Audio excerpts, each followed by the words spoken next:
Boa noite. Boa noite. IBGE anuncia desemprego recorde. 12 milhões e 100 mil trabalhadores brasileiros estão na rua. Temer afirma que o número preocupa enormemente, mas só prevê recuperação no segundo semestre do ano que vem.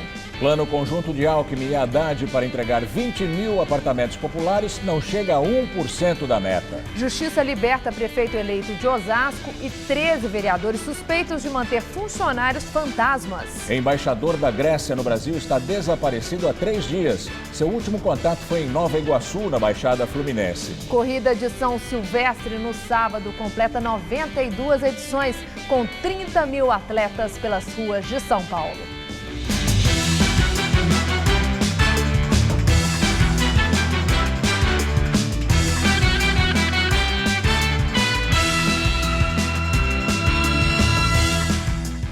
Em época de festas de fim de ano, moradores da cidade da Grande São Paulo receberam uma notícia que não agradou: o reajuste das tarifas de ônibus. Em 7 municípios, o valor vai subir. Em Guarulhos, a passagem já está 70 centavos mais cara. Aqui na capital, o prefeito eleito João Dória negou qualquer reajuste para 2017. Em um dos terminais de ônibus mais movimentados de Guarulhos, o São João, quem esperava na fila estava indignado com o aumento da passagem. Isso aí ninguém merece, isso aí. Aumento de salário para nós não tem, mas passagem, combustível, tudo aumenta, não tem como, é um absurdo. Uma pessoa que está procurando serviço, está desempregada, ela precisa desembolsar R$ 9,00 do bolso para ir poder entregar uns currículos, eu acho um absurdo. O reajuste de 18,42% pegou muita gente de surpresa. Nenhum adesivo com o antigo valor teve tempo para ser trocado. Os ônibus é tudo ruim, geralmente o banco está quebrado, vive lotado, demora, e a gente pagar R$ 4,50 na condução é demais. De R$ 3,80, a tarifa municipal em Guarulhos subiu 70 centavos e agora custa R$ 4,50. Quem possui o cartão cidadão paga R$ 4,20. Professores e estudantes continuam pagando meia tarifa, ou seja, R$ 2,25. Para os ônibus intermunicipais, não há previsão de reajuste até o momento. A decisão do prefeito petista gerou polêmica até mesmo dentro do PT. O diretório do Partido dos Trabalhadores aqui de Guarulhos esclareceu que a decisão do prefeito não expressa o pensamento do partido. Além de repudiar o reajuste, os parlamentares petistas vão entrar com uma ação judicial para barrar o que eles classificaram como aumento absurdo. O prefeito não quis se manifestar. Ainda na Grande São Paulo, o passageiro vai gastar mais em outras 6 cidades. Em Carapicuíba, começou a valer hoje o novo valor de R$ 4,20. A partir de amanhã, dia 30, Osasco vai cobrar R$ 4,20 e Francisco Morato, R$ 4,10. No sábado, último dia do ano, os reajustes começam em Barueri e Mauá. Em ambas, a tarifa sobe para R$ 4,20. Mesmo valor que será cobrado em Santo André a partir de 3 de janeiro. Aqui na capital, o prefeito eleito João Dória afirmou que a atual tarifa de R$ 3,80 será mantida em 2017. A tarifa será mantida, volto a repetir, R$ 3,80 até o final de 2017. A decisão da Prefeitura de São Paulo foi tomada e será mantida. Agora à tarde, atendendo a um pedido do PT, a Justiça determinou em caráter liminar a suspensão do aumento da tarifa em Guarulhos por 5 dias. A liminar determina que as empresas façam publicidade do novo valor, para que os passageiros possam ter ciência da nova tarifa. De acordo com o texto, se não houver nenhuma outra decisão nesse período, a nova tarifa pode ser cobrada a partir do dia 4 de janeiro. O prefeito eleito de Guarulhos, Guti, do PSB, afirmou que vai se reunir com o futuro secretário de Transportes para analisar o caso. O governador de São Paulo, Geraldo Alckmin, do PSDB, estuda congelar as tarifas de trem e metrô. Durante cerimônia de entrega de apartamentos na região central de São Paulo, Alckmin confirmou que estuda manter as tarifas de trens e metrô em R$ 3,80 em 2017.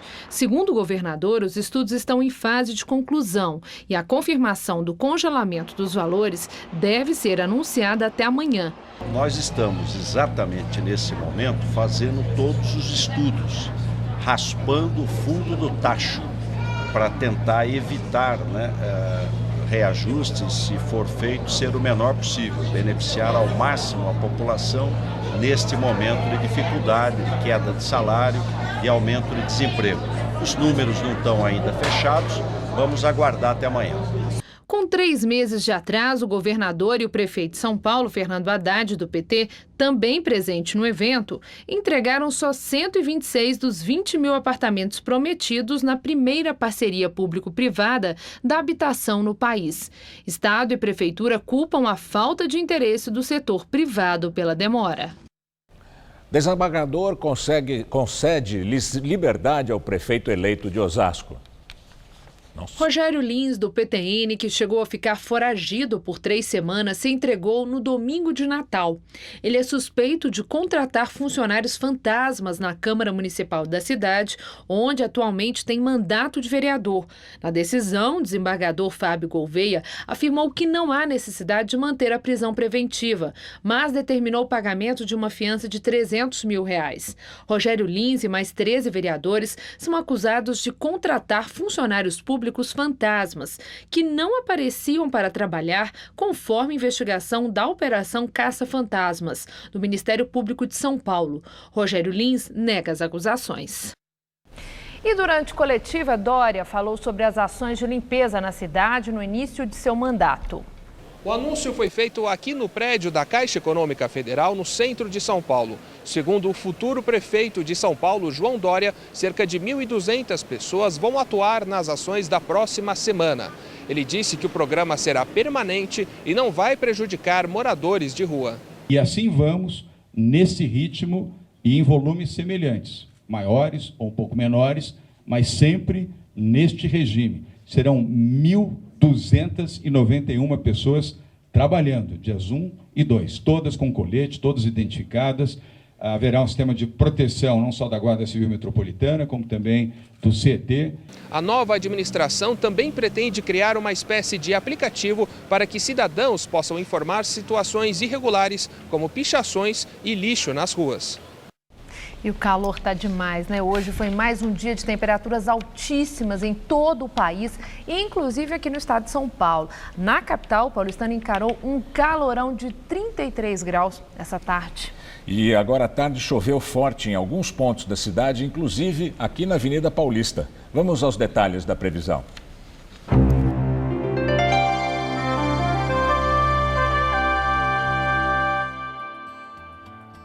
Na maior parte do país, o sol predomina e chove entre a tarde e a noite.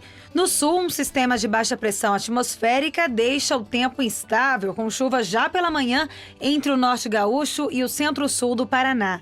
A chuva também não tem hora certa para acontecer em Roraima, no centro-oeste do Amazonas e no leste e norte do Amapá.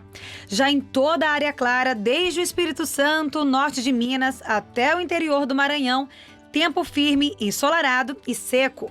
O calor é generalizado. Faz até 31 graus em Porto Alegre e em Maceió, 34 em Vitória e 38 no Rio de Janeiro. No estado de São Paulo, a semana vai terminando com muito calor em todas as regiões. Por causa do tempo abafado, as chuvas vêm só a partir da tarde, às vezes até com forte intensidade, mas em pontos isolados. Apenas na divisa com o Paraná que o dia já pode começar com chuva, mas depois o sol aparece e predomina. As temperaturas chegam a bater na casa dos 35 graus em Votuporanga, no norte do estado. Na cidade de Araraquara, mais ao centro, teremos mínima de 21 e máxima de até 34 graus. E na costa paulista, dia de muito sol, com máxima na casa dos 35 graus em Santos. Para a capital, o dia amanhã será bem parecido com o de hoje, com muito sol, calor e pancadas de chuva entre a tarde e a noite. Nesta sexta-feira, a máxima vai ficar em torno dos 32 graus. No sábado, último dia do ano, mínima de 23 e máxima de 32. E para começar 2017, dia quente com calor de até 31 graus à tarde. O presidente Michel Temer vai passar o fim de semana do Réveillon com a família numa reserva administrada pela Marinha, no estado do Rio de Janeiro. E antes de embarcar em pronunciamento no Palácio do Planalto, o presidente explicou por que vetou parcialmente o projeto que autorizava o socorro aos estados que passam por grave crise financeira e afirmou que não vai abandonar ninguém. Se não houver contrapartida, quando você entrega um dinheiro para o Estado, aquilo serve para uma emergência.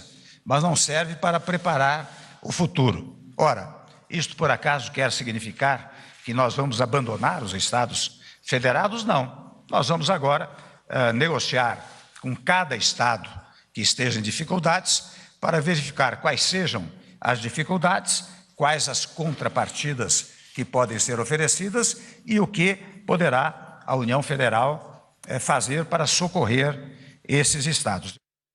Em meio à crise na economia, os consumidores reforçam as pesquisas de preços dos alimentos para fazer a tradicional ceia de Ano Novo. Bom, alguns vão ao famoso Mercado Municipal de São Paulo, outros procuram lugares com opções mais em conta.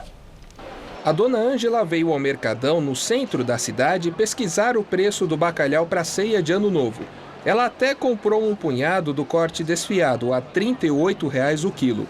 Já os outros tipos... Eu acho caro aqui as coisas. Vou abrir mão, vou comprar um outro tipo de peixe. E ela tem razão. O quilo do lombo custa R$ 110,00 e o do filé, R$ 70,00. Geralmente são vendidos em porções de 4 quilos. Aí o preço fica mesmo muito salgado. Para completar a mesa, o item mais procurado entre as bebidas é o espumante, que custa em média mais de R$ 100,00 a garrafa. No caso das frutas, a preferida é a romã. Nós fizemos uma pesquisa também aqui na Zona Cerealista, um dos principais pontos do comércio do centro da cidade. Nesse empório, o bacalhau desfiado fica entre R$ 20 e R$ 30,00. Uma vantagem para quem faz questão de comer bem, sem gastar muito. Dá bastante diferença, vale a pena vir aqui. Muito bom o preço, ótimo mesmo, viu? E coisa boa, né? Esse casal passou os últimos dias pesquisando os preços e resolveu começar as compras por aqui. A gente acordou cedo para comparar os preços em várias lojas. E daí a gente achou que essa daqui é que tá mais barato. Aqui é mais em conta, porque ela acaba sendo muito turístico, né? Então acaba sendo mais caro do que aqui. Dados divulgados hoje pelo IBGE mostram que o desemprego no Brasil ficou em 11,9% no trimestre encerrado em novembro. É a taxa mais elevada da série histórica, que começou em 2012. No mesmo período do ano passado, o desemprego estava em 9%. Segundo o IBGE, o número de desempregados de setembro a novembro chegou a mais de 12 milhões de pessoas. Também o maior contingente da série histórica. O aumento em relação ao mesmo trimestre do ano anterior é de 33%. Puxaram a alta do desemprego os seguintes setores: agricultura, indústria e construção. Vamos agora ao comentário de economia com Denise Campos de Toledo. O aumento do desemprego neste final de ano chama mais atenção por ser um período que, normalmente, há uma queda. Queda que ocorre não tanto pela oferta de vagas, mas porque há uma demanda menor. Se há menos pessoas procurando uma colocação, elas não entram na estatística do desemprego. Isso até está acontecendo. Caso contrário, teríamos uma taxa de desemprego ainda mais alta. O problema é que também continuam ocorrendo cortes pesados. Mais de 100 mil pessoas perderam emprego em relação ao trimestre imediatamente anterior. Isso confirma um momento difícil de recessão pesada que o país enfrenta, que não vai mudar de uma hora para outra. Por mais que se espere alguma reação da atividade no ano que vem, o mercado de trabalho deve ser o último a reagir.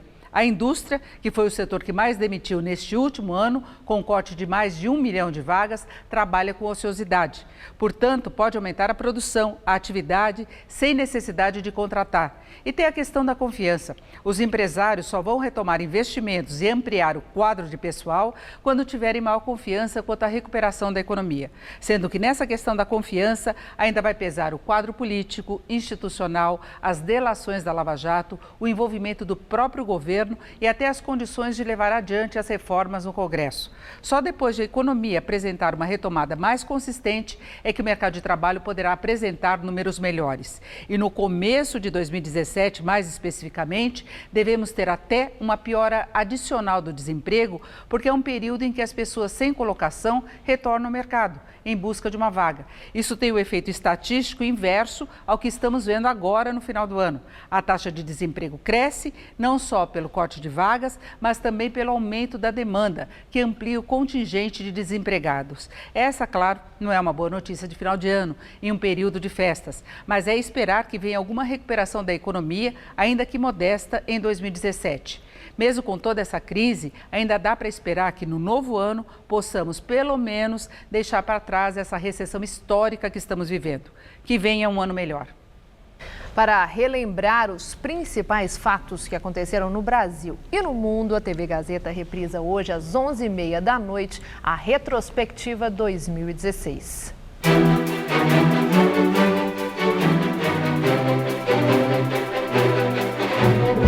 2016, um ano que vai entrar para a história. Com o impeachment de Dilma, o vice Michel Temer assumiu definitivamente a presidência do país, dizendo que poria fim às crises política e econômica. A Operação Lava Jato resultou no indiciamento do ex-presidente Lula e na prisão do ex-presidente da Câmara dos Deputados, Eduardo Cunha. O mundo se surpreendeu com a vitória de Donald Trump, eleito presidente dos Estados Unidos. E se comoveu com a guerra na Síria, que já deixou mais de 500 mil de mortos em 5 anos. Um ano importante para o esporte brasileiro. O país foi sede das Olimpíadas. Mas nem só de alegrias viveu o esporte. Um trágico acidente pôs fim ao sonho da equipe da Chapecoense, que vivia o melhor momento da sua história. Esses e outros importantes fatos que marcaram o ano, você revê logo mais às 11h30 da noite. O embaixador da Grécia no Brasil, Kyriakos Amiridis, de 59 anos, está desaparecido há quase 3 dias no Rio de Janeiro. O diplomata foi visto pela última vez na noite de segunda-feira na casa de parentes da mulher dele, em Nova Iguaçu, na Baixada Fluminense. Kyriakos Amiridis está passando férias no Rio desde o último dia 21, com retorno ao trabalho marcado para 9 de janeiro. Ele foi cônsul da Grécia no Rio de Janeiro entre 2001 e 2004. Em janeiro deste ano, ele assumiu a embaixada em Brasília. A representação grega já acionou a polícia, o Itamaraty e o Ministério das Relações Exteriores da Grécia em busca de informações sobre o diplomata desaparecido. Acusados de espancar um ambulante até a morte são transferidos para a penitenciária de Tremembé, no interior do estado. A decisão foi tomada pela Secretaria de Administração Penitenciária. São transferidos para Tremembé presos que correm risco de vida em unidades comuns ou envolvidos em crimes de grande repercussão. Após serem detidos, Alípio Rogério Belo dos Santos, de 26 anos, e Ricardo do Nascimento Martins, de 21, foram alvo de protestos na porta da delegacia e precisaram de escolta para deixar o local. De acordo com a polícia, os dois confessaram a participação na morte do ambulante Luiz Carlos Ruas e foram reconhecidos por 14 testemunhas. Eles devem ficar presos temporariamente por pelo menos 30 dias. Alípio e Ricardo foram indiciados pelo crime de homicídio qualificado. Morreu ontem à noite a atriz Debbie Reynolds, estrela de musicais inesquecíveis dos anos 50 e 60. Ela era mãe da também atriz Carrie Fisher, que faleceu há 2 dias. Debbie Reynolds tinha 84 anos e foi vítima de um acidente vascular cerebral ontem à noite, enquanto preparava o funeral da filha em Los Angeles. Ao longo da carreira, Debbie participou de vários filmes e musicais de Hollywood. O mais conhecido deles é Cantando na Chuva, estrelado por ela e pelos atores Gene Kelly e Donald Connor, ambos já falecidos. Vivendo Molly Brown, Debbie Reynolds foi indicada em 1964 ao Oscar de melhor atriz pelo filme A Inconquistável Molly. No entanto, a sonhada estatueta só foi conquistada no ano passado, quando a atriz foi premiada pela Academia de Hollywood pelo conjunto da obra. A vida de Debbie Reynolds foi alvo do maior escândalo de Hollywood nos anos 50, quando o marido dela pediu o divórcio para ficar com Elizabeth Taylor, a melhor amiga de Debbie. Apesar disso, as duas nunca romperam. A estrela dos musicais casou outras 2 vezes e teve 3 filhos. A mais conhecida era também a atriz e escritora Carrie Fisher, que viveu a princesa Leia da saga Star Wars. Carrie morreu há 2 dias. Ela teve um ataque cardíaco num voo entre Londres e Los Angeles. Chegou a ser internada num hospital, mas não resistiu. A morte da filha abalou muito a atriz, que sofreu AVC e morreu num hospital de Los Angeles. Mãe e filha estrelaram em 2016 um documentário que mostrava a relação das duas. O filme foi premiado no Festival de Cannes neste ano e deve ser exibido no canal americano HBO em março. Good morning, good morning. It's great to stay up late. Good morning to you. Uma determinação da Agência Nacional do Cinema, Ancine, prevê que a partir de 2018, os cinemas passem a ter salas com autodescrição para deficientes visuais. Sabe as nossas reações quando a gente vê um filme? Para Cleide, que é deficiente visual, é tudo diferente. Então, se é uma comédia, eu vejo todo mundo dando risada e eu fico pensando, eles estão rindo por quê, né? Eu quero saber o motivo do riso. O filme conta com uma ferramenta ainda rara no Brasil, a audiodescrição. É uma das apostas das empresas presentes na Expocine, a maior feira do setor da América Latina. A pessoa precisa ter um programa no tablet ou no celular que permite ao usuário ouvir em detalhes trechos pré-gravados das cenas.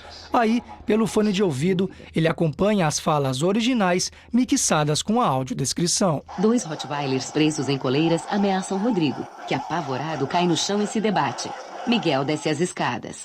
Bom, para o cinema, por parque exibidor, na verdade, não tem nenhuma mudança em termos de adequação de sala ou de equipamento, porque o sistema roda todo offline, ou seja, o próprio aplicativo é que faz o sincronismo a partir do reconhecimento do áudio do filme. Uma regra aprovada pela Agência Nacional do Cinema, a Ancine, determina que os cinemas têm até 2018 para se adaptarem. As grandes redes deverão implantar os recursos em pelo menos metade dos locais de exibição. Uma equipe da Fundação Dorina Novil, que auxilia deficientes visuais, já atua na criação de roteiros de audiodescrição. Nesse caso aqui, por exemplo, o filme é da Turma da Mônica. Tudo que a gente está vendo, a gente vai trazer para a compreensão da pessoa com deficiência visual através das palavras. Num roteiro de audiodescrição para filmes, por exemplo, isso é analisado a cada cena.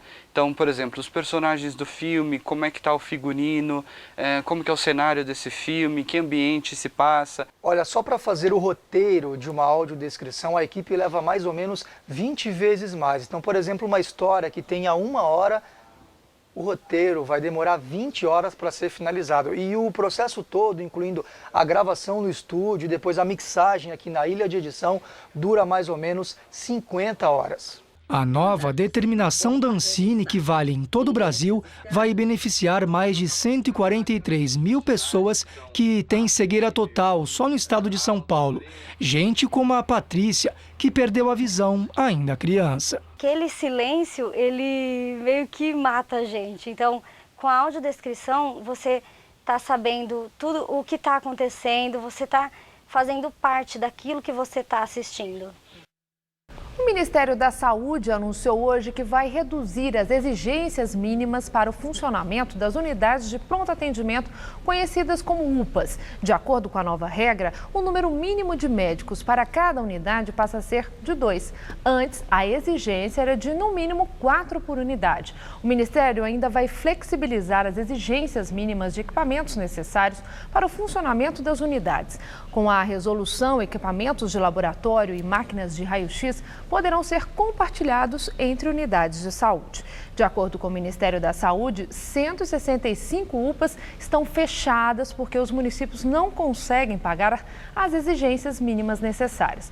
O governo Temer diz que o objetivo da nova regra é colocar essas unidades em funcionamento, ainda que reduzindo o padrão antes exigido. Odebrecht é excluída de licitações no Peru. O governo do país anunciou uma mudança na lei de licitações para excluir a Odebrecht e outras empresas ligadas à corrupção em obras públicas.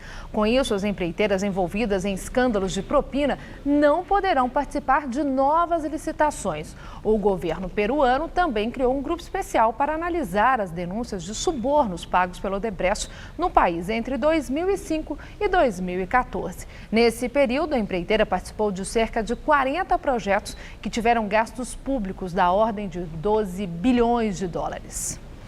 E agora vamos à entrevista do dia com Rodolfo Gamberini. Nosso convidado hoje é o professor de Ciência Política da Fundação Getúlio Vargas, Cláudio Couto. E ele vai fazer um balanço deste turbulento ano no cenário brasileiro. Em primeiro lugar, muito obrigado por estar aqui com a gente no Jornal da Gazeta. Obrigado, Gamberini. Qual é o balanço que você faz de 2016? Porque as pessoas têm uma imagem um pouco catastrófica do ano, como se as coisas todas estivessem fervendo em grande ebulição. Você compartilha dessa visão? Eu compartilho. Eu acho que foi realmente, desse ponto de vista, um ano fervilhante, um ano que tem para todos os gostos, né? Tem impeachment, tem afastamento do presidente da Câmara, prisão do presidente da Câmara, quase afastamento do presidente do Senado, um monte de controvérsia no Supremo Tribunal Federal, Lava Jato, ou seja, a gente tem um ano repleto de acontecimentos e que, de uma certa maneira, mostram um estado de tensão, né, entre as nossas instituições, sobretudo, a gente poderia dizer, entre as instituições do sistema de justiça e as instituições de representação, né, o executivo e o legislativo, mas também uma tensão entre os poderes, né? Se não houvesse uma tensão entre executivo e legislativo, não teria ocorrido o impeachment da presidente Dilma. A sociedade parece ter se colocado claramente ao lado do judiciário nessas tensões todas, se opondo ao legislativo. Hoje as pessoas não se reconhecem nos partidos, não se reconhecem na representação institucional política. Isso é saudável para o país? Olha, eu não creio que seja muito saudável. E por que não? Porque, primeiro, reflete um problema. E qual problema? Reflete a crise de representatividade dos partidos, da classe política profissional, daqueles nos quais as pessoas votam, né? Justamente aqueles que são escolhidos pela população no jogo da democracia já não são vistos pela população como representantes que merecem respeito. E aí onde que a população busca refúgio? Em representantes, num certo sentido, não eleitos, que são os juízes, são os promotores, são os delegados da Polícia Federal, até o japonês da Federal, que depois se descobriu que tinha uma série de problemas, também virou, num certo momento, um símbolo dessa insatisfação. Ou seja, as pessoas fogem para o sistema judicial, para o sistema de justiça, diante da crise de legitimidade da classe política. Agora, esse endeusamento do Judiciário e do Ministério Público e até da Polícia Federal, como você bem citou, o japonês da Federal, que depois tinha uma condenação, chegou a ficar com tornozeleira, o endeusamento do juiz Sérgio Moro, do Deltan Dallagnol, de várias pessoas do Judiciário e do Ministério Público. Isso é um sintoma bom de uma democracia estável, de uma democracia madura? Eu creio que não. Eu creio que é muito problemático haver uma democracia em que há heróis, né? Porque o herói é aquele que é percebido como infalível, aquele que pode fazer qualquer coisa e não vai ser nunca sancionado pelos problemas que causar fazendo aquilo que acha que tem que fazer. E esse é o problema de tornar juízes, promotores ou policiais heróis. Eles podem fazer qualquer coisa e se acha que eles estão em nome da lei, da ordem, da justiça, ou seja lá o que for. A gente vê aí de vez em quando excessos importantes por parte de juízes, por parte de promotores, das polícias nem se fala, né? E às vezes alguém fala, olha aí, ó, deu a eles o tratamento que merecem. Só que não é assim que funciona num Estado de Direito, numa democracia. Acho que é esse o risco que se corre quando se endeusam essas figuras. E 2017, como é que vai ser, na sua opinião? Olha, eu acho que 2017 reserva ainda uma série de problemas para o país, porque a gente não resolveu boa parte dos problemas. A Lava Jato deve ainda ter uma certa continuidade, a gente tem aí as delações, sobretudo essa grande delação da Odebrecht, revelando agora nomes que fogem àqueles que foram os mais atingidos na primeira fase dessa investigação. Eu me refiro sobretudo àqueles mais vinculados aos governos petistas, fossem eles do próprio PT ou não, né? E agora a gente começa a ver aparecer nomes que, embora já tivessem participado desses governos, participaram de todos, né? São membros de partidos que tiveram o governo Fernando Henrique, governo Lula, governo Itamar, governo Sarney, estão aí para todo mundo e agora devem começar a ser atingidos também. E até é de se esperar que apareçam, não só no mundo empresarial, que também se viu fortemente atingido, mas também, inclusive, no âmbito do sistema de justiça, alguns atingidos pela operação, né? A ex-corregedora do Conselho Nacional de Justiça, Helena Calmon, chamou atenção aí numa entrevista nesses dias, que achou muito estranho que não apareceu nenhum juiz ou promotor nas delações. E é improvável que uma empreiteira muito envolvida em problemas não tivesse um juiz no seu bolso. Então a gente tem uma série de surpresas que podem aparecer no ano que vem. Mas o senhor acredita que gente do judiciário venha a ser apontada nessas delações? Olha, eu acho que é provável. Eu acho que é provável porque operações de corrupção tão sistemáticas, tão estruturadas, com empresas desse tamanho, que corromperam gente de todos os partidos, e é muito improvável que também não tenham em algum momento feito transações com pessoas de fora da classe política profissional, né? E é por isso que eu acho que há esse risco sim. E se aparecerem, a gente começa a puxar um outro fio de novelo desse grande esquema de corrupção que abalou o funcionamento da política brasileira. Temer resiste até 2018, na sua opinião? É difícil saber. né? Aliás, se há uma coisa que tem marcado o último período, é essa imensa incerteza, né? A gente sempre tem alguma surpresa, alguém que foi atingido que não se esperava, alguma revelação que é muito surpreendente, e isso pode novamente acontecer no ano que vem, e inclusive chegar ao presidente Temer. Se, por exemplo, aparecerem problemas que de alguma maneira tornem insustentável a sua permanência na presidência da República, eu não veria com espanto que o Tribunal Superior Eleitoral resolvesse ser mais duro no julgamento das contas de campanha da chapa Dilma Temer, porque os dois estão efetivamente envolvidos nessa chapa. E se houver a necessidade de uma escapatória, e essa escapatória não seja um impeachment, não seja uma nova queda de presidente por meio do Congresso, ela pode ocorrer por meio do Judiciário. E aí a gente tem novos acontecimentos inesperados pela frente. O governo Temer tem anunciado e tem sido louvado por alguns setores da sociedade por ter adotado e promovido reformas no Legislativo que mexem com a vida dos brasileiros. A redução do gasto público, a reforma da Previdência que vem aí, uma reforma trabalhista. A que setores da sociedade brasileira Temer agrada? Olha, eu acho que hoje ele agrada sobretudo os mercados, né? Os mercado financeiro. Não só o mercado financeiro, né? Talvez certos setores do âmbito produtivo, né? O capital, quem tem dinheiro. Quem tem dinheiro, o capital do modo geral. Por quê? Porque a instabilidade econômica que nós tínhamos até agora, uma dívida que cresce exponencialmente, o déficit não só da Previdência, mas o déficit do governo, com esse crescimento da dívida que já ultrapassou, né, os 60% do PIB, vai construindo uma situação insustentável. E aí, em algum momento, você precisa de ajustes. A questão é saber se os ajustes estão sendo feitos da maneira mais correta, né? Se eles vão ser justos. Quem vai ser apertado no ajuste. Quem vai ser apertado e quem vai ser preservado, né? Porque veja o caso da reforma da Previdência, que vem com uma proposta muito dura para a classe trabalhadora do modo geral, embora seja necessário haver alguma idade mínima para a aposentadoria, todos os países do mundo têm algo assim. Mas poupa repente, certas categorias. Poupa, por exemplo, os militares. Né? Militares que, no caso brasileiro, nem vão para a guerra. Se ainda você tivesse um tratamento especial, militares que participaram de ações outra história. Bélicas, aí é uma outra situação. Mas para quem fica na caserna, basicamente, às vezes reformando estrada, isso não faz sentido. Tá bem. Muito obrigado pela sua entrevista. Nós teríamos bastante coisa para falar, mas o nosso tempo é exíguo. Muito obrigado. Obrigado a você, Gabriel. Boa noite. Boa noite. Estela. A rede hoteleira de São Paulo sente os impactos da crise econômica. Como o turismo da cidade é mais voltado para os negócios, os hotéis estão com uma média de 30% das vagas ocupadas. Isso quer dizer que de cada 100, 4 apenas 30 receberam hóspedes. E quem está na capital veio para correr a São Silvestre.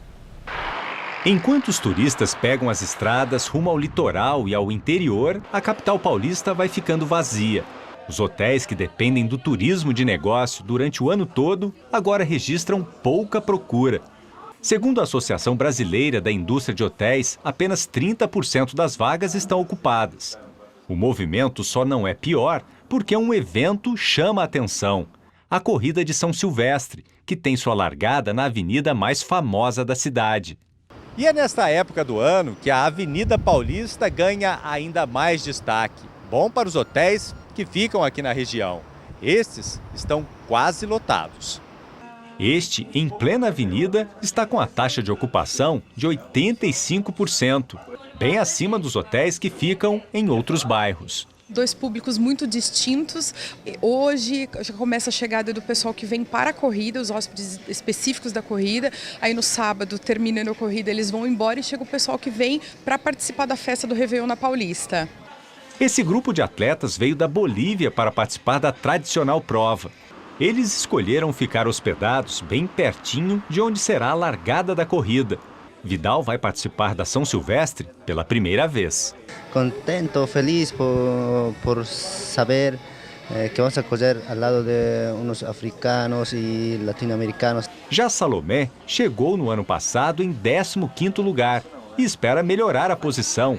Quer ficar entre as 10 primeiras. Como sempre, quando entras a uma primeira, tu entras com medo ou algo de temor. Pero este ano eu me vou arriesgar pouco mais.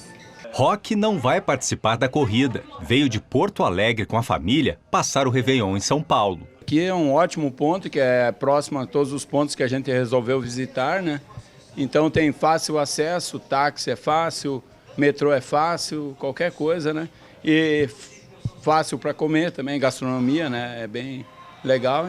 Neste hostel, também próximo à Avenida Paulista, a expectativa é boa. No ano passado, ele nem abriu por falta de movimento. Este ano, as reservas surpreenderam. Está em 60%, o que a gente ficou bem surpreso, na verdade. Daqui a pouco continuamos falando sobre os preparativos para São Silvestre. Nós vamos mostrar as mudanças no percurso e também a preparação dos atletas de elite.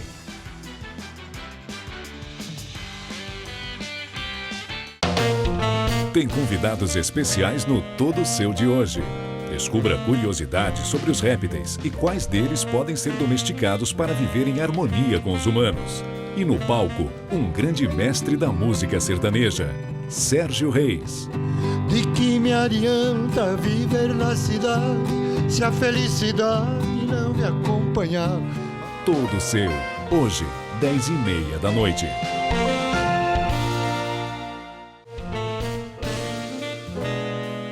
Oferecimento CVC, sempre com você.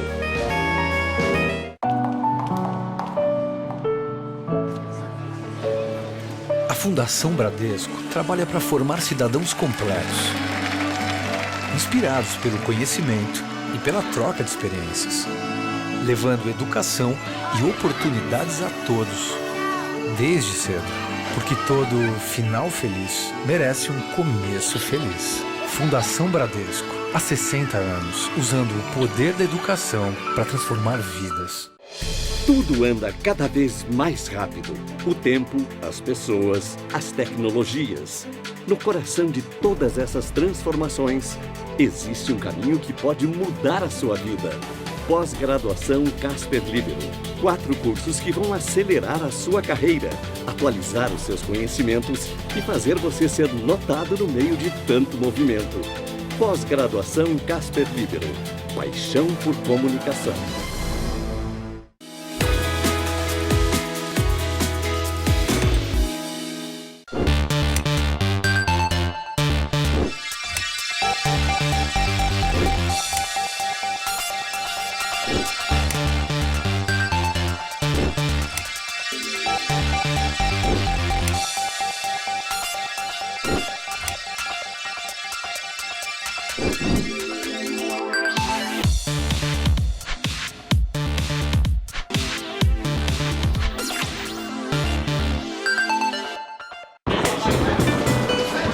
O céu tá carregado, hein? Cara, vai cair um pé d'água, hein? Quando chove assim, eu não fico embaixo de árvore, não. Nem em lugares com risco de alagamento. Verdade. Nem perto da rede elétrica, viu, gente? Eu só coloco lixo na rua na hora que o caminhão passa. Senão a enxurrada leva e entope os bueiros. Bora tocar uma dos demônios da garoa? Opa! Peraí, é garoa ou é tempestade?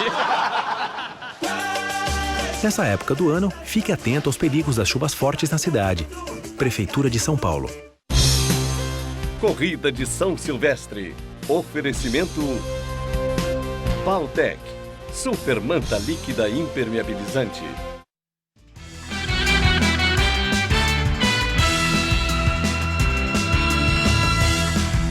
Agora as notícias do esporte com Estela Gontijo e Celso Cardoso. Faltam apenas 2 dias para a 92ª edição da Corrida de São Silvestre e os últimos preparativos já estão sendo feitos para a mais tradicional prova de rua da América Latina. Celso Cardoso. Pois é, Estela, a corrida vai reunir cerca de 30 mil participantes no último dia do ano 2016. São corredores anônimos e profissionais de diversas partes do mundo reunidos nas ruas de São Paulo. Faltando 48 horas para a prova, hora de ajustar os últimos detalhes da festa e conhecer o novo percurso. No local da largada da corrida de São Silvestre, quase tudo pronto. A organização da prova acerta os últimos detalhes para que toda a logística da prova seja perfeita, especialmente em relação ao percurso e também aos diversos órgãos envolvidos na corrida. Por exemplo, vai a Polícia Militar, a Rocan, que são as motos que fazem o acompanhamento da elite, vai a ambulância para saber os pontos que eles precisam estar presentes. A gente, por exemplo, vai com uma equipe que vai acompanhando só o asfalto para ver se ele está em condições perfeitas para a disputa da prova. Então, cada um tem um papel de fazer a revisão do percurso para ver se está tudo em ordem e o percurso pronto para atender os 30 mil participantes. Exatamente neste ponto, a prova sofreu um ajuste técnico em relação ao ano passado. Os atletas que viravam para a Rua Margarida agora vão cruzar direto, seguindo pelo viaduto Pacaembu. Esse trecho ele já estava apertado, então o que acontecia? É um trecho a 4 quilômetros da largada, é um trecho muito próximo e a dispersão ainda é pequena, então tem muita gente, um volume muito grande de corredor e chegava ali, trecho curto, com esse contorno, acabava congestionando a prova. Outra alteração técnica será a inclusão deste trecho na tradicional Barão de Limeira. E depois de passar pelo Teatro Municipal, os atletas vão cruzar a Rua Xavier de Toledo e não mais o Viaduto do Chá. A TV Gazeta está preparando uma novidade para a transmissão. Neste ponto, na Rua Major Natanael, próximo ao estádio do Pacaembu, haverá uma câmera exclusiva, um ponto estratégico das provas feminina e masculina. Não esqueça, sábado, 8h20 da manhã, você confere a transmissão da 92ª São Silvestre aqui na TV Gazeta. Então tá combinado, todo mundo ligadinho na TV Gazeta, Isso, repete, 8h20 da manhã, estaremos aqui no estúdio mostrando os preparativos, com repórteres em cada canto crucial da prova, né? Na largada, na chegada, onde os atletas fazem um aquecimento também, para mostrar todos os detalhes. A gente vai mostrar ao vivo a largada feminina e depois a largada masculina até o final da prova e todos os bastidores, né? Pós-corrida. Com a cobertura maravilhosa que eu sempre assisto em casa, vocês. Que bom. Sempre Isso muito que é bom. audiência de qualidade. Uma dica aí para todo mundo assistir. E hoje os favoritos para vencer... Deixa eu só falar antes da gente ir para outro assunto, que eu acho interessante. A gente vê cada detalhe. Por exemplo, a Polícia Militar ela tem um papel importante, principalmente com os policiais que andam de moto. Lembra o que aconteceu na Olimpíada, quando o padre tirou praticamente a medalha do Vanderlei? É verdade. Tudo isso é cuidado. Buraco na rua não pode ter, porque o atleta pode pisar, torcer o pé, se machucar. Então, minimizar riscos para que a prova seja realmente a mais bonita sempre e, claro, que favoreça aqueles que estão bem preparados, que possam vencer a corrida, não só os bem preparados, mas os inúmeros atletas anônimos que também participam da corrida. Isso é fundamental. E hoje, né, os favoritos para vencer a São Silvestre falaram com os jornalistas, né, Celso? E todos são unânimes em dizer que estão bem preparados para a prova. Neste ano, o percurso teve um pequeno ajuste, como nós vimos, e o calor forte em São Paulo, na hora da corrida, também pode contar na hora da decisão. Foco e adaptação são as palavras de ordem entre os atletas que brigam pelo topo do pódio. A medalhista de ouro na maratona dos Jogos Olímpicos de 2016 terá de se adaptar se quiser conquistar também a São Silvestre. Para a queniana Jemima Sungong, acelerar por 15 quilômetros pelas ruas de São Paulo é mais complicado do que o longo percurso de 42 que enfrentou na Olimpíada do Rio de Janeiro. Já a tricampeã da São Silvestre, a etíope Imer Ayaleu, está pronta para fazer história pela 4ª vez na Avenida Paulista. Very nice train now. Very nice. Hegemonia africana. Entre os homens, Dawit Admassu, campeão em 2014, pretende repetir o feito de 2 anos atrás. Ressalta que as subidas são duras, mas as descidas também exigem bastante do corredor. I'm ready. O Brasil não vence a São Silvestre desde Marilson dos Santos em 2010. Quinto colocado em 2015, Giovanni dos Santos esconde o jogo para fazer ainda mais bonito nesta edição da prova. Quem sabe, beliscando o primeiro lugar. Teve algumas mudanças no treinamento, né? E teve outras mudanças também, questão alimentar também. E agora os outros tipos de treinamento não vou falar, vai ser surpresa. E você está com essa expectativa de realmente poder ser o campeão da prova ou é sonhar muito alto? Não, eu creio, acho que não é sonhar alto não, a gente trabalha para isso, a gente que é profissional, a gente trabalha para sempre estar no lugar mais alto do pódio, né? Quebrar o tabu no masculino e no feminino. Entre as mulheres, o Brasil não vence desde Lucélia Pérez em 2006. A campeã da meia maratona do Rio nesta temporada, Josiane Cardoso, traça um paralelo entre as duas competições. E apesar das diferenças, sonha com vitória inédita para ela na São Silvestre. É uma prova mais pesada, a meia do Rio é mais plana, né? Então é bem diferente, assim. É uma prova assim, que é forte do início ao fim. E você tem que estar sempre ali com as meninas para, né, não deixar abrir, mantendo sempre o contato, para ali no finalzinho você tentar beliscar um lugar que você não pode. Celso, e a pergunta que fica é possível quebrar esse tabu dos etíopes, dos quenianos? Possível é, mas também não vamos iludir o torcedor, é muito difícil. Claro que existe margem para surpresa, já tivemos tantas surpresas na história da São Silvestre. Eu ficaria surpreso com uma vitória do Giovani, por exemplo, que está perseguindo, sabe, esse topo do pódio há muito tempo. É sempre o melhor brasileiro, mas em quinto, quarto, tá no pódio. Espero que dessa vez ele tenha a melhor sorte. Vamos torcer, né? E o vencedor da São Silvestre de 78, o francês Radouane Buster, está em São Paulo para prestigiar a prova. Radouane Buster fez história naquela prova e ainda hoje considera a vitória na São Silvestre a principal dele na carreira. Para mim, a São Silvestre era um sonho de criança. Participar dessa corrida em 1978 já era uma façanha, porque você tinha que ter alguns pré-requisitos na época para entrar na prova. Você tinha que ser campeão do seu próprio país, campeão nacional ou ser destaque em uma grande competição. Eu tive a oportunidade de alcançar esse objetivo e ter ganhado a São Silvestre, para mim, com certeza foi o ponto alto da minha vida esportiva. A São Silvestre, na minha opinião, tem um dos percursos mais belos do mundo inteiro e eu acho que até hoje ela permanece sendo a prova mais bela que existe. É o prestígio da São Silvestre no mundo, né? E agora vamos falar de futebol. Nem Messi, nem Cristiano Ronaldo, o jogador mais bem pago do mundo a partir de hoje é o argentino Carlito Tevez. Stanley, bota mais bem pago nisso. O ex-corintiano Carlitos Tevez, que estava no Boca Juniors Argentina, assinou contrato com o Shanghai Shenhua da China.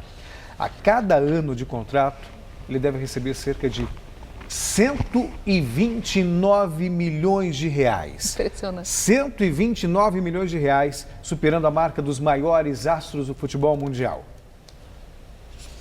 Feito pelo clube chinês nas redes sociais nesta quinta-feira.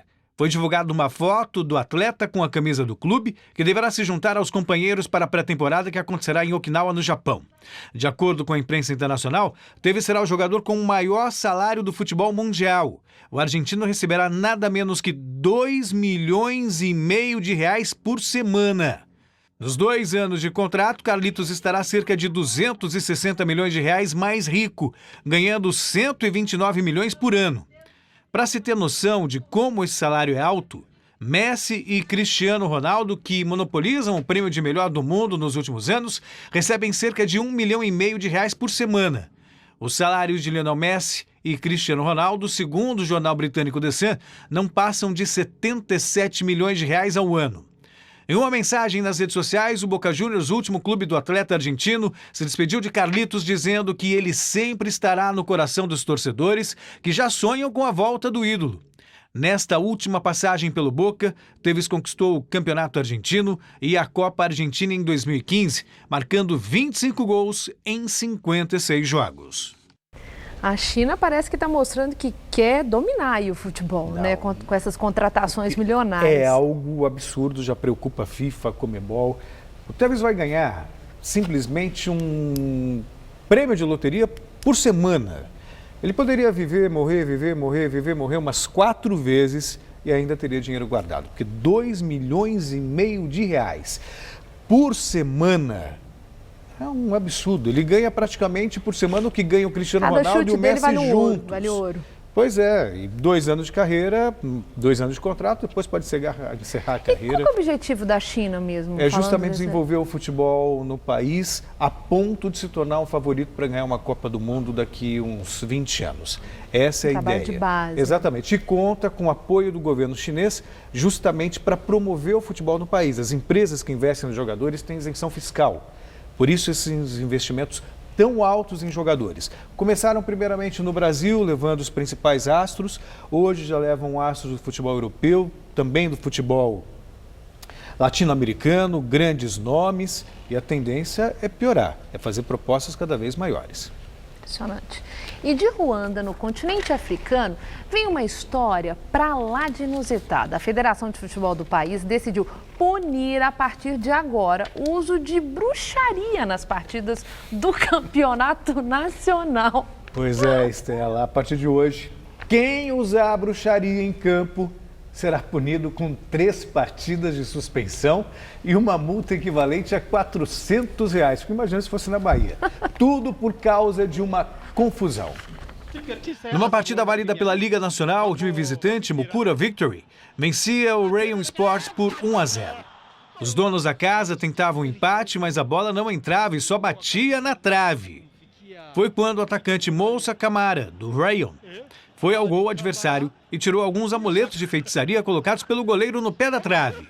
Os adversários não gostaram da atitude e partiram para cima de Moussa Camara, que foi advertido com cartão amarelo. Coincidência ou não, depois da atitude, o próprio Moussa Camara fez o gol de empate, 5 minutos depois. Para delírio da torcida, que também fazia suas mandinhas com ervas queimadas na arquibancada.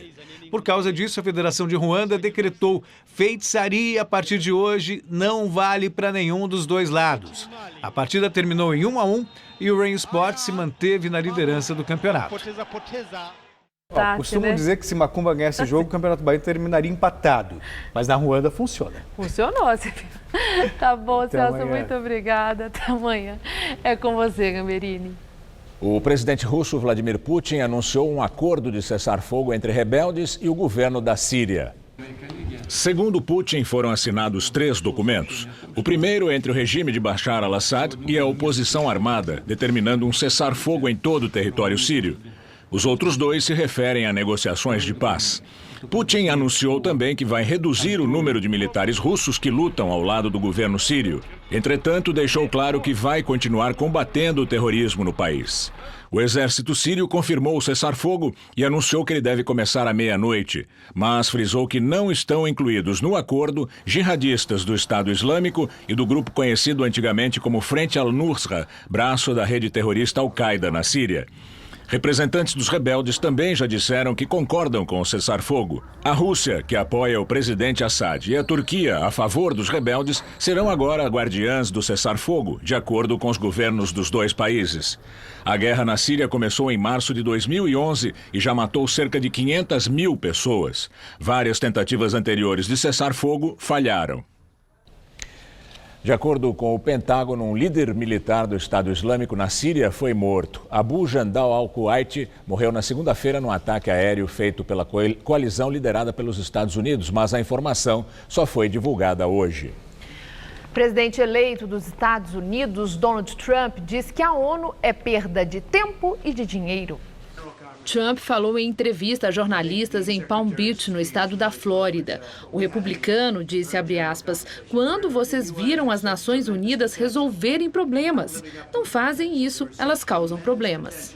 E completou, a ONU tem um tremendo potencial, mas não aproveita. Se aproveitasse seu potencial, seria algo grandioso, mas não faz isso e é uma perda de tempo e de dinheiro. Apesar das críticas, quando questionado por um repórter, Trump não defendeu a saída dos Estados Unidos da instituição. Na semana passada, o futuro presidente americano já tinha chamado a ONU de clube para se divertir, depois que o Conselho de Segurança da organização aprovou uma resolução exigindo o fim dos assentamentos israelenses em terras palestinas na Cisjordânia. O Congresso colombiano aprovou a anistia para integrantes das Farc. A lei é a primeira aprovada pela Câmara e pelo Senado e faz parte de um pacote do acordo de paz assinado no mês passado entre o governo colombiano e as Farc. A norma prevê tratamento jurídico especial, anistia e indulto para membros das Forças Armadas Revolucionárias da Colômbia acusados de crimes políticos. Também oferece esses benefícios a militares, mas veda a anistia àqueles que tiverem cometido crimes de guerra ou violações dos direitos humanos, como massacres, violência sexual e sequestro. Segundo o Congresso colombiano, a partir dessa aprovação, 5.700 guerrilheiros devem começar a descer das montanhas e entregar as armas. Outras leis relacionadas ao acordo de paz também devem ser postas em votação acelerada no Congresso. A guerra entre as Farc e o governo da Colômbia durou 52 anos e deixou centenas de milhares de mortos. E uma última notícia, o presidente Michel Temer assinou o decreto que reajusta o salário mínimo, que vai passar de R$ 880 para R$ 937, um aumento de 6,5%. O aumento vai valer a partir de 1º de janeiro. O Jornal da Gazeta termina aqui. Essas foram nossas principais notícias. IBGE anuncia desemprego recorde. 12 milhões e 100 mil trabalhadores brasileiros estão na rua. Temer afirma que o número preocupa enormemente, mas só prevê recuperação no segundo semestre do ano que vem. Justiça liberta o prefeito eleito de Osasco e 13 vereadores suspeitos de manter funcionários fantasmas. A edição de hoje pode ser vista no site do Jornal da Gazeta. Mais notícias em nossa edição das 10. Até lá. Boa noite e até amanhã.